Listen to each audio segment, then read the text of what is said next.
त्रिदलं त्रिगुणाकारं त्रिनेत्रं च त्रियायुधं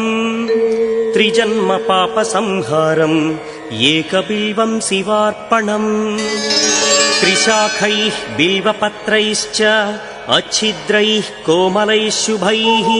तव पूजां करिष्यामि एकबिल्वं शिवार्पणम् कोटिकन्या महादानं तिलपर्वतकोटयः काञ्चनं शैलदानेन एकबिल्वं शिवार्पणम् काशीक्षेत्रनिवासं च कालभैरवदर्शनम् प्रयागे माधवं दृष्ट्वा एकबिल्वं शिवार्पणम् इन्दुवारे व्रतं स्थित्वा निराहारो महेश्वरा नक्तं हौष्यामि देवेश एकबिल्वं शिवार्पणम् रामलिङ्गप्रतिष्ठा च वैवाहिककृतं तथा तटाकादि च सन्तानम् एकबिल्वं शिवार्पणम् अखण्डबिल्वपत्रं च आयुतं शिवपूजनम् कृतं नाम सहस्रेण एकबिल्वं शिवार्पणम् उमया सह देवेश नन्दिवाहनमेव च भस्मलेपन सर्वाङ्गम् एकबिल्वं शिवार्पणम् सालग्रामेषु विप्राणां तटाकं दशकूपयो यज्ञकोटिसहस्रस्य एकबिल्वं शिवार्पणम् दन्तिकोटिसहस्रेषु अश्वमेधशतक्रतौ कोटिकन्या महादानम् एकबिल्वं शिवार्पणम् बिल्वानां दर्शनं पुण्यं स्पर्शनं पापनाशनम् अघोरपापसंहारम् एकबिल्वं शिवार्पणम् सहस्रवेदपाठेषु ब्रह्मस्थापनमुच्यते अनेकव्रतकोटीनाम् एकबिल्वं शिवार्पणम् अन्नदानसहस्रेषु सहस्रोपनयनं तथा अनेकजन्मपापानि एकबिल्वं शिवार्पणम् बिल्वाष्टकमिदं पुण्यं यः पठेच्छिव सन्निधौ शिवलोकमवाप्नोति एकबिल्वं शिवार्पणम्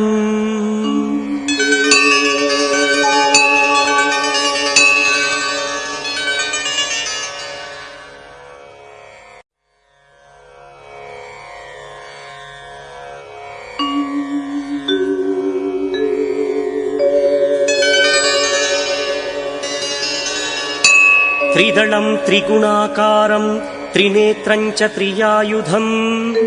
त्रिजन्म पापसंहारम्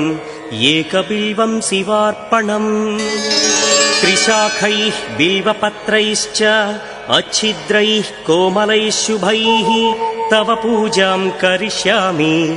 एकबिल्वं शिवार्पणम् कोटिकन्या महादानं तिलपर्वतकोटयः काञ्चनं शैलदानेन एकबिल्वं शिवार्पणम् काशीक्षेत्रनिवासं च कालभैरवदर्शनम् प्रयागे माधवं दृष्ट्वा एकबिल्वं शिवार्पणम् इन्दुवारे व्रतं स्थित्वा निराहारो महेश्वरा नक्तं हौष्यामि देवेश एकबिल्वं शिवार्पणम् रामलिङ्गप्रतिष्ठा च वैवाहिककृतं तथा तटाकादि च सन्तानम् एकबिल्वं शिवार्पणम् अखण्डबिल्वपत्रं च आयुतं शिवपूजनम् कृतं नाम सहस्रेण एकबिल्वं शिवार्पणम् उमया सह देवेश नन्दिवाहनमेव च भस्मलेपन सर्वाङ्गम् एकबिल्वं शिवार्पणम्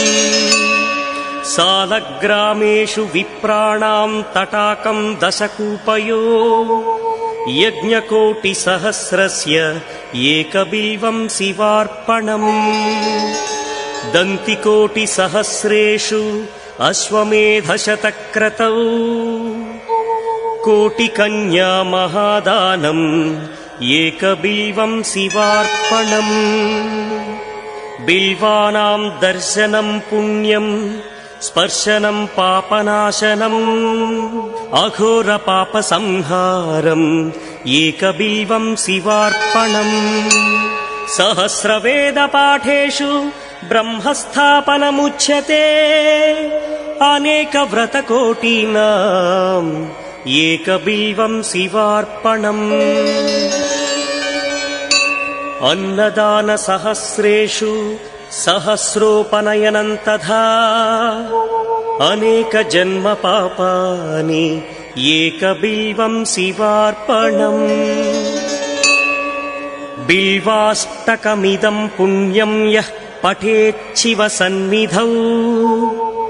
शिवलोकमवाप्नोति एकबिल्वं शिवार्पणम्।